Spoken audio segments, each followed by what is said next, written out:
You know, when you first hear about the donkey and the poodle, it almost sounds like a modern workplace drama. One gets all the perks, the other does all the heavy lifting. Totally! The poodle is basically employee of the month, lounging around with the boss, getting bonus treats, while the donkey's out there hauling logs and pulling overtime. I'd be jealous too. Right?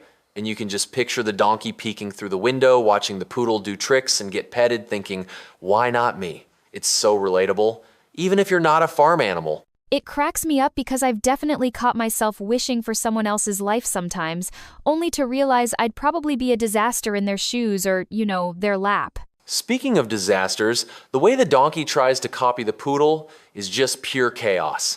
Imagine walking into your house and seeing your donkey attempting a dance-off in your living room. I can't decide if it's hilarious or horrifying. He's spinning, breaking dishes, and then tries to leap onto the farmer's lap.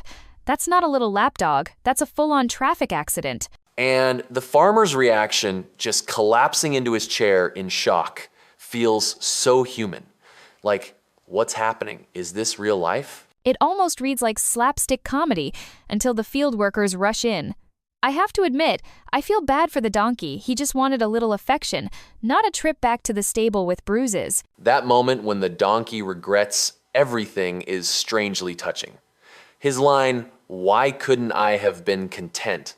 hits harder than you'd expect from a talking donkey. Honestly, I get it. Sometimes you're so focused on what someone else has, you totally forget what suits you. Trying to be a poodle when you're built like a donkey never ends well. It's like borrowing someone's shoes for a marathon and realizing 2 miles in that they're 3 sizes too small. Misery all around. And the wild part is, the poodle isn't lazy on purpose. That's just the role he's got.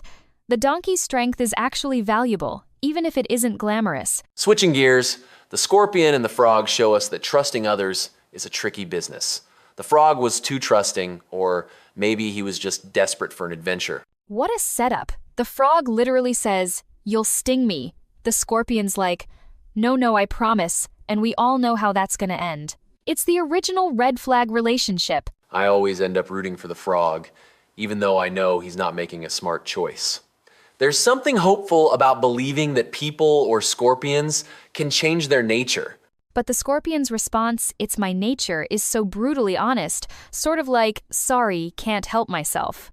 At the end of the day, these stories aren't just about knowing yourself, they're a warning. The donkey's mistake wasn't just being silly, it was the envy. He looked at the poodle's life and thought he was missing out, when in reality, his own strength was his greatest asset. And contentment doesn't hold you back. You can keep moving forward while still appreciating and assessing where you are. Now, for the scorpion story, it adds a layer of realism we often want to ignore. We all want to be like the frog, hopeful and believing that people can change for the better. And look, it's okay to hope for the best in people, but Aesop reminds us not to bet our lives on it. You can't make life-altering decisions based on weak promises of others. Be sure you have evidence of change, especially if it's a big decision. Right. Don't rely on a change of heart when the stakes are that high. And, unfortunately, we're out of time. Thanks for joining us. Until next time, stay on the smart path.